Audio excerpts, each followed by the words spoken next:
Olá, bom dia, graça e paz da parte de Deus, nosso Pai, e de Jesus Cristo, nosso eterno Salvador.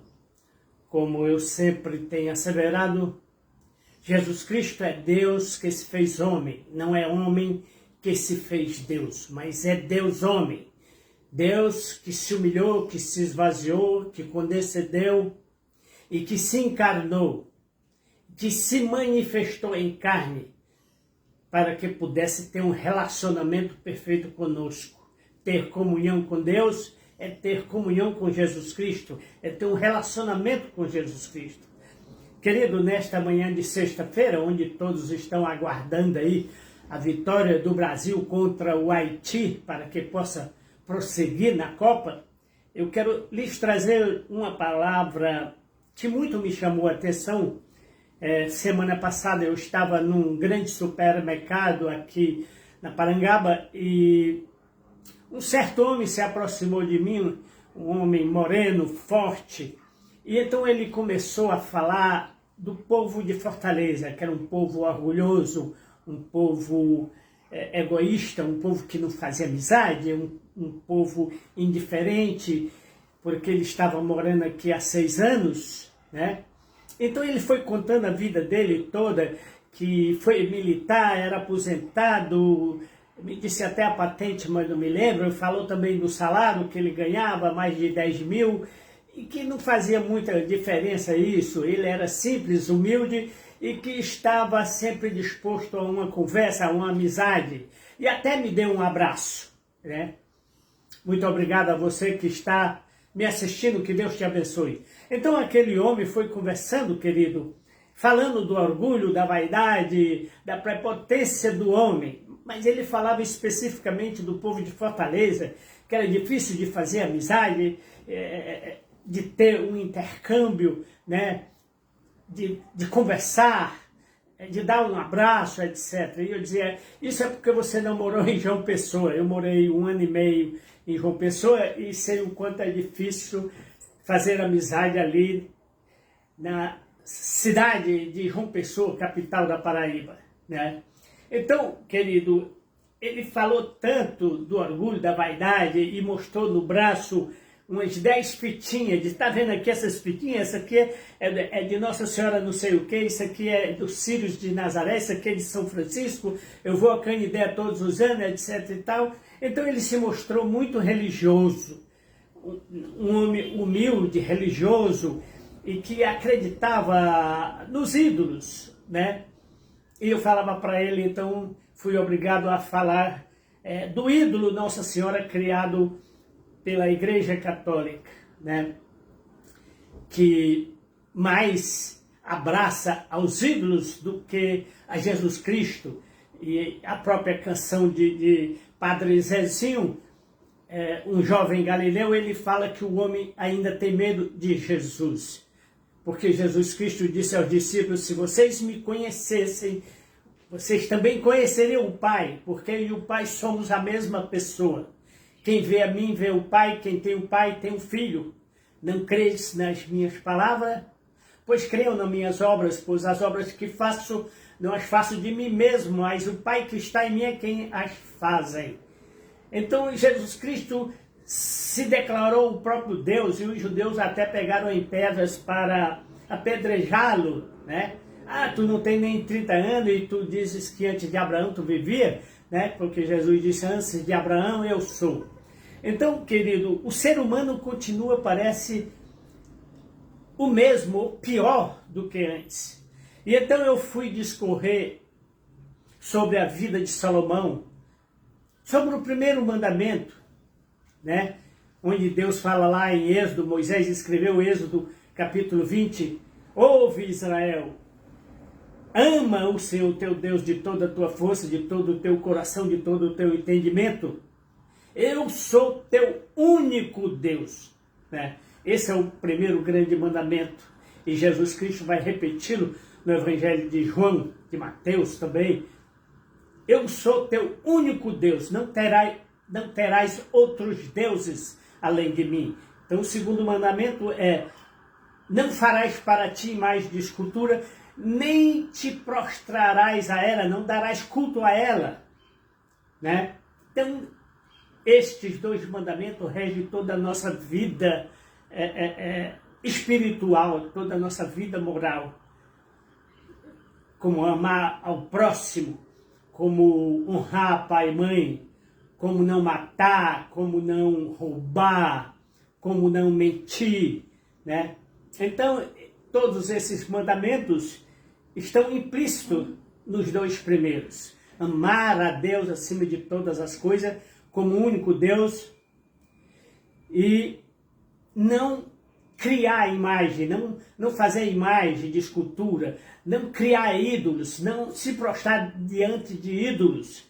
É o que muitos crentes hoje fazem, se prostram diante de políticos famosos, diante do dinheiro, da riqueza, ou seja, o Deus Mamon está entronizado no púlpito da igreja. Nós vemos isso na igreja de Laodiceia, onde ela se dizia bastarda, muito rica, e hoje nós vemos muitos pastores se equivalendo dessa estrutura física, né, do templo, realização de eventos, festa. Olha, vai vir um cantor tal aí, 6 dias, 4 dias, eu quero que você superlote o templo. Como se aquele cantor fosse Deus, fosse Jesus Cristo. Então vá lá, nós vamos ter um cantor tal, ele vai cantar durante 2 dias, 3 dias, 4 dias, nós vamos ter um pastor tal lá, pregando o evangelho. Então, esse pastor eu quero ver, esse pastor eu quero ouvir que ele é bom. Então, as pessoas se prostram diante de ídolos, né? E desobedecem à ordem de Deus. Não terás outros deuses, não farás para ti ídolos, não te prostrarás a eles. Mas eu quero ler o texto de Paulo aqui em 2 Timóteo, querido, e hoje eu não quero me demorar, eu quero até marcar no relógio, são 8 horas e 10 minutos, e eu não quero falar mais do que 20 minutos para você, para não ficar longo. Então, Paulo aqui, quando escreve a Timóteo, né, carta a 2 Timóteo, ele vai falar: Paulo, apóstolo de Jesus Cristo, pela vontade de Deus, não vontade de homem, né, segundo a promessa de vida que está em Cristo, ao meu filho Timóteo. Então ele vai incentivar a fidelidade a Deus na palavra, né? Mantém viva a chama do dom de Deus que está em ti, que está em você, mediante a imposição de mãos. Essa imposição de mãos não quer dizer, querido, que ela seja obrigatória. Ela é uma tradição dos apóstolos. Então, dizem que Charles Spurgeon, quando foi conclamado pela igreja da Inglaterra, ele disse: olha, imposição de mão não transfere poder, imposição de mãos não enche do Espírito Santo, não santifica, é apenas um sinal. Então, Charles Spurgeon não aceitou a imposição das mãos dos papas, dos sacerdotes da Inglaterra, que dizia: olha, Charles, tu não podes pregar o evangelho sem a consagração da igreja. A igreja é quem dá poder. É isto que a igreja católica prega hoje, é isto que muitas juntas, né, gerais, tanto congregacional como pentecostal, como presbiteriana, diz: olha, a igreja tem que impor as mãos, a igreja tem o poder de consagrar, a igreja tem o poder de encher do Espírito, a igreja tem o poder de salvar. Nada disso, querido. Nada disso. A igreja, ela tem o dever de cumprir o ID do Senhor. É isto que a igreja tem que fazer. Ela tem que cumprir a vontade de Deus, ela tem que se humilhar diante da mão de Deus. Ela não tem poder para nada sem Jesus Cristo. Jesus Cristo disse: olha, sem mim nada podeis fazer. Todo ramo que está em mim e der fruto, eu limpo para que ele dê mais fruto. Se ele não der fruto, eu corto. Então a igreja de Laodiceia disse: olha, nós somos ricas, abastadas, temos muito dinheiro, óleo, isso e aquilo. E Jesus disse: olha, em verdade te digo que tu és pobre, estás cega e nu. Foi isso que Jesus disse para aquela igreja que era riquíssima: tu estás cega, estás nua e és pobre. Não adianta ter muito dinheiro, ter um templo suntuoso como o templo de Salomão, que era coberto de ouro. E no reinado de Ezequias, nós vamos ver lá em 2 Reis, Ezequias teve que tirar todas as folhas de ouro que cobria as portas do templo para dar a Senaqueribe. E quando nós vamos lá para o livro de Esdras e Neemias, nós vemos o povo de Deus pobre, paupérrimo. O templo estava desmoronado, caído, e Zorobabel foi constituído governador de Judá para reconstruir o templo, né? A mando do rei Dario, depois do rei Ciro. E Neemias, quando foi reconstruir os muros, o rei teve que dar pão, vinho, madeira, porque Israel não tinha nada, Israel estava pobre, paupérrima, né? Toda a riqueza que Salomão adquiriu, toneladas de ouros, de prata foram tiradas, roubadas. Aquilo que Jesus vai dizer no seu evangelho: não ajunte tesouro na terra, onde o ladrão rouba, onde a ferrugem come, né, corrói. Ajunte tesouro no céu. Então os crentes de hoje querem juntar tesouros na terra, templos suntuosos, né, festas, eventos, né? O pastor tal, ele cobra 30 mil reais para fazer um sermão, como se isso tivesse muito valor, né? Parece que nada de graça tem valor. Jesus transformou 600 litros de água em vinho, de graça, mas ninguém deu valor. Jesus transformou 3 peixes, 5 pães e 3 peixes em 12 cestos de pães. Diz a palavra que depois de alimentar 5 mil pessoas, mais de 5 mil pessoas, Jesus mandou os discípulos recolherem as sobras, e sobraram 12 cestos, querido. Generosidade, abundância. Então Jesus Cristo, com apenas 5 pães e 3 peixes, alimentou 5 mil pessoas, e ainda sobraram, ajuntaram das sobras 12 cestos cheios de pães e de peixe. Então é generosidade, é bondade, é misericórdia de Deus, é singularidade de Deus, é pluralidade de Deus. E é sobre isso que eu quero falar. Então Paulo, depois de falar a Timóteo sobre essa questão de ele se manter fiel, né?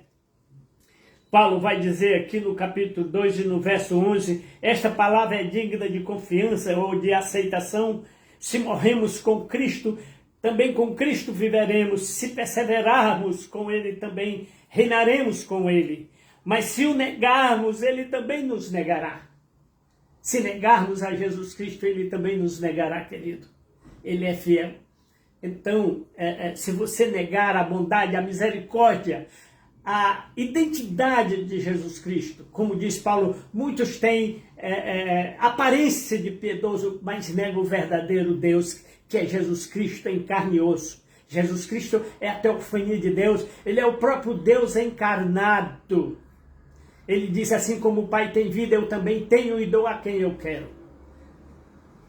Jesus Cristo é a origem da vida, Ele é o dom da vida. E Ele vai dizer: e a vida eterna é esta, que creiam em Ti, como o único Deus, é a Jesus Cristo a quem Tu enviaste. Então a nossa fé está baseada, está plantada, está edificada, querido, no edifício que é Jesus Cristo. Ele é Deus que se fez homem, que se humilhou, que se esvaziou e que se apresentou como servo. E Hebreus vai dizer: assim como os filhos participam da carne e do sangue, que Cristo também participou para que pudesse morrer, porque como Deus ele não podia morrer, mas como homem ele podia morrer, e morreu e ressuscitou, vencendo a morte e a Satanás. E Paulo vai dizer: se nós temos esse Espírito de Deus que ressuscitou a Cristo, esse mesmo Espírito que ressuscitou a Cristo nos vivificará, nos dará vida. nos dará um novo corpo, um corpo espiritual, um corpo celestial. Mas quem deu crédito à nossa pregação, disse Isaías? Quem deu crédito à nossa pregação, Senhor? Você vê que Estevão foi apedrejado porque falava a verdade. Paulo, de perseguidor, passou a ser perseguido porque se converteu e passou a crer no único Deus e a revelar a Jesus Cristo como Deus encarnado, como Deus que desceu do céu e subiu aos céus. Ele disse, esse mesmo que desceu, ou o mesmo que subiu, é o mesmo que desceu. É o mesmo Deus. Deus desceu, condescendeu com o homem, se fez homem.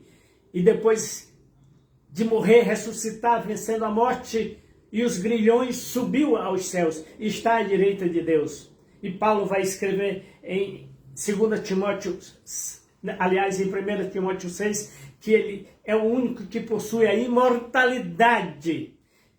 É o único que está na presença de Deus. É o único que habita na luz inacessível, onde homem nenhum foi e jamais irá.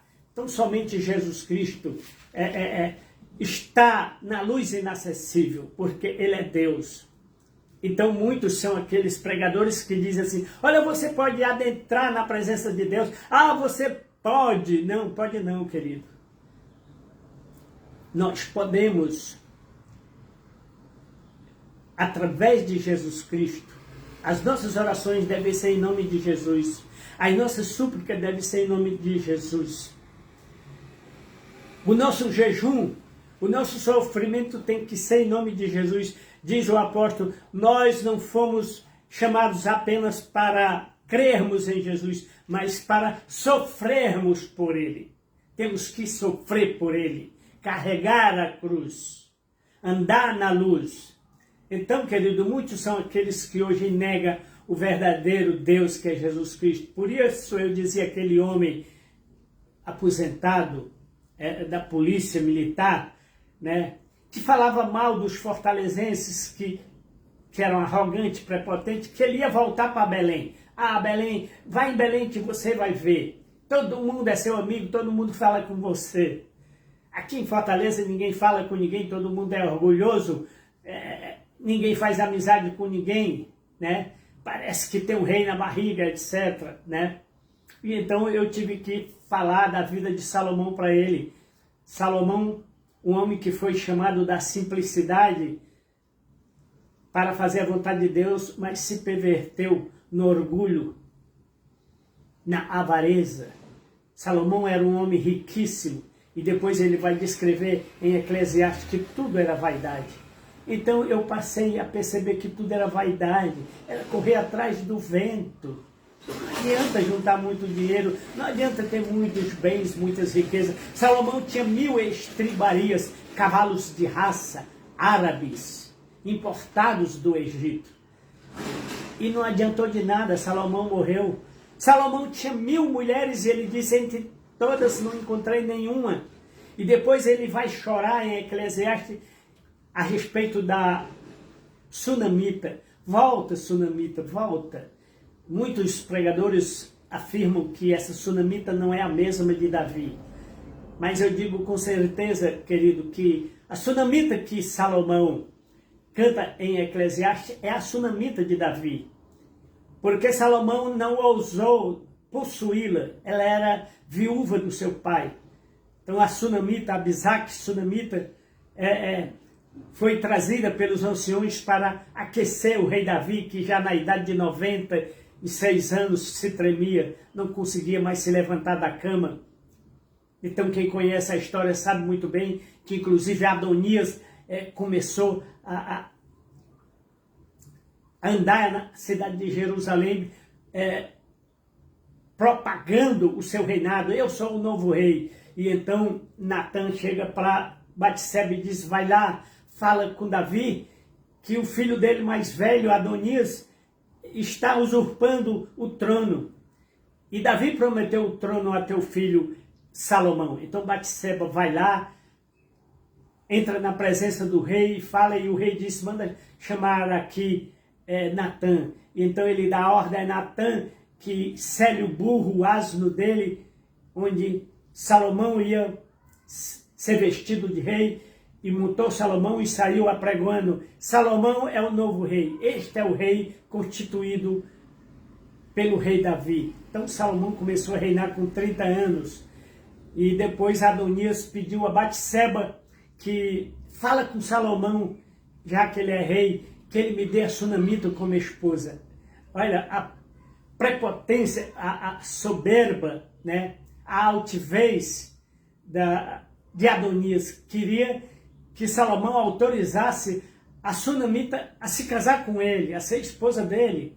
E Salomão: não, me pede logo o reino, minha mãe, me pede logo o reino, e vou dizer que Adonias vai morrer. Então Salomão mandou matar o seu próprio irmão Adonias, para que ele não se casasse ou fornicasse com a Sunamita, que era uma moça jovem, muito bonita, né, formosa, mas que diz a Bíblia, o texto bíblico diz que Davi não conseguiu desposá-la. Não, mas a Sunamita não era a esposa dele, a Sunamita era uma enfermeira, a Sunamita apenas cuidava de Davi. Sabe, essas histórias de intérpretes puritanos, a mesma coisa eles fazem com o texto de Caná da Galileia. Não, Jesus não transformou água em vinho, não. É mentira. Jesus não ia transformar água em vinho, que 600 litros de vinho ia embebedar todo mundo. Todo mundo ia ficar bêbado com 600 litros de vinho, é muito vinho. Então a Bíblia proíbe a embriaguez. Como é que Jesus ia transformar 600 litros de água em vinho? Mas, querido, as pessoas deturpam o texto bíblico. Como diz Pedro, esses homens avarentos deturpam a palavra de Deus para a sua própria destruição. Ora, o próprio mestre Sala, quando nós lemos o texto lá, ele vai dizer para o dono da festa, né? Ele vai elogiar o dono da festa. Depois que Jesus transforma a água em vinho, ele chega para o dono da festa e diz: olha, é costume de todo dono da festa colocar primeiro o vinho bom. O melhor vinho ele coloca no início da festa. E depois que todo mundo está embriagado, aí ele serve o vinho ruim. Mas tu fizeste o contrário. Olha só, que declaração, querido. Então, o mestre Sala, ou maître, eu trabalhei com garçom e sei o que é maître. Se você não sabe o que é maître, é aquele que cuida de festas, de coquetéis, etc. Ele é quem manda os garçons, diz qual é o vinho, qual é o uísque, qual é a comida que vai ser servida. Então o mestre Sala elogia o dono da festa dizendo: olha, todo mundo bota o vinho ruim, o vinho bom no início da festa. Todo mundo bebe o vinho bom no início, aí fica embriagado, aí ele tira o vinho bom e coloca o vinho ruim, que ninguém sabe discernir. Então os garçons lá em Brasília diziam isso: olha, baixinho, primeiro a gente serve 3 doses de uísque importado, então os coronéis bebem, aí fica grolado, né? Fica para lá de Bagdá. Então a gente tira o uísque importado, o uísque bom, e coloca o uísque nacional. Eles nem reparam, nem dá conta, nem vê, nem sabe que é vinho nacional. Ou seja, o vinho ruim era para ser servido no final. Mas aquele mestre Sala elogia o dono do casamento, que diz: olha, tu fizeste o contrário. Tu deixaste o vinho bom para colocar por último. Então, o vinho novo é melhor. O vinho que Jesus transformou era melhor. E a questão de quantidade, querido, não se trata de embriaguez. Jesus queria embriagar as pessoas. Não, as pessoas já estavam embriagadas com o vinho ruim. As pessoas tinham bebido vinho ruim, estavam embriagadas. E Jesus, quando transformou a água em vinho, ele transformou no melhor vinho. Ele disse aos discípulos, quando tomou a Santa Ceia, ele disse: olha, bebam dele todos, porque nunca mais eu beberei dele, a não ser no meu reino, né? Então Jesus Cristo prometeu que nos dará o vinho novo na sua volta, no seu retorno. no seu reino, ele nos dará o vinho novo. Enquanto que o vinho ruim é servido no início, o vinho novo, o melhor vinho, é servido no final. E foi isto que Jesus Cristo fez, e o mestre Sala elogiou o dono da festa, porque ele serviu o vinho novo, o melhor vinho, no final da festa, e não no início da festa. Então, querido, para terminar, Paulo começa, então, aqui no capítulo 2, falar do obreiro aprovado, né? Que maneja bem a palavra, que conhece a palavra. Então, o Senhor conhece todos aqueles que lhe pertencem, né? Então, ele vai falar de Himeneu, de Fileto, que se desviaram da verdade, né? Dizendo que a ressurreição já tinha acontecido. É o que hoje muitos crentes acreditam, que a ressurreição já aconteceu, o milênio já aconteceu, a tribulação já aconteceu, etc e tal. Então, querido, muitos crentes, Himeneu e Fileto, estão por aí, entendeu? O Senhor conhece todo aquele que lhe pertence. Então ele diz, afasta-se desses, Timóteo, afaste-se da iniquidade de todo aquele que confessa o nome de Jesus, todo aquele que confessa que Jesus Cristo é Deus, afaste dessas pessoas. Ele diz, numa grande casa não há somente vasos de ouro, mas também há vasos de madeira, de barro, alguns para honras, outros para desonra. Mas se alguém se purificar dessas coisas, será vaso de honra. Mas eu quero chamar a atenção para o capítulo 3 de Timóteo, onde ele diz, olha, saibam que nos últimos dias sobrevirão tempos difíceis, homens arrogantes, avarentos, amantes de si mesmo, egoístas, presunçosos, blasfemos, desobedientes aos pais, ingratos, ímpios, sem amor pela família, irreconciliáveis, caluniadores. Então, querido, veja que a palavra de Deus é viva e eficaz. Eu estava disposto a falar sobre a singularidade de Deus e sobre a pluralidade de Deus. Você sabe o que é isto? Deus é plural. Por que que ele é plural? Porque ele está em todos e em tudo. Deus não é plural porque são vários deuses. Deus não é três pessoas como afirmam os calvinistas, presbiterianos, congregacionais. Deus é único. Deus é uma única pessoa. Não há duas pessoas, não há três pessoas em Deus. Não há três pessoas, querido.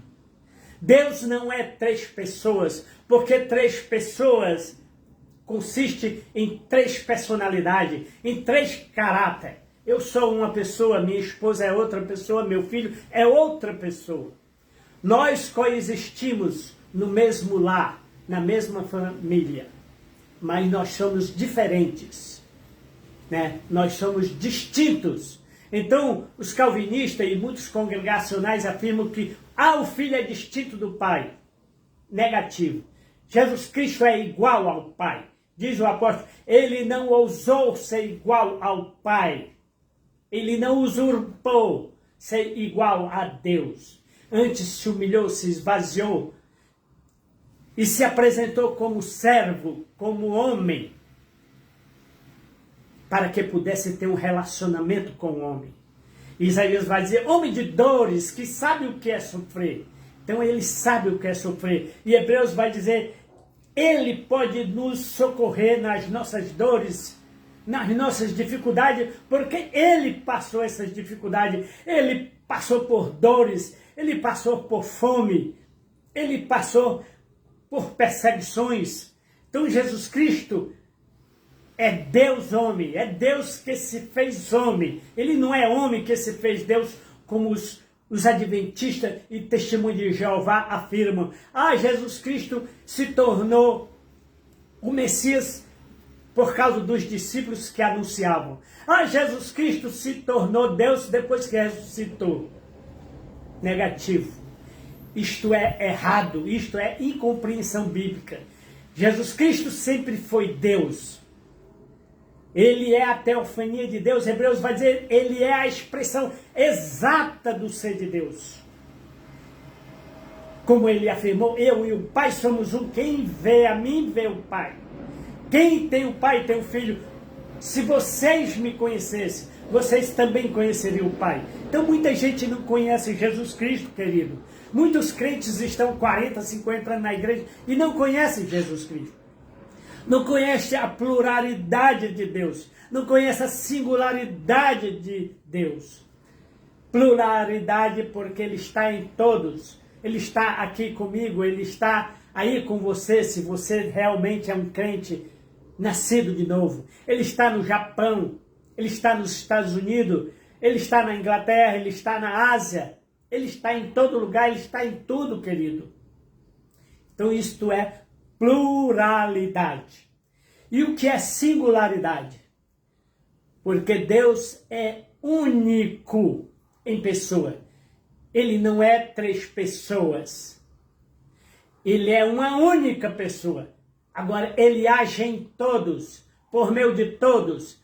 Então, Jesus Cristo, diz o escritor aos Hebreus, havendo Deus outrora falado muitas vezes e de várias maneiras aos pais pelos profetas, hoje nos fala através de Jesus Cristo. Você entende isso? Havendo Deus outrora falado a Moisés, a Abraão, a Isaac, a Davi, aos profetas, ou através dos profetas, Micaías, Jeremias, Isaías, Daniel, Ezequiel e tantos outros. Havendo Deus outrora falado muitas vezes aos pais pelos profetas, hoje nos fala pelo seu Filho, que é a palavra. Jesus Cristo disse, eu sou a verdade.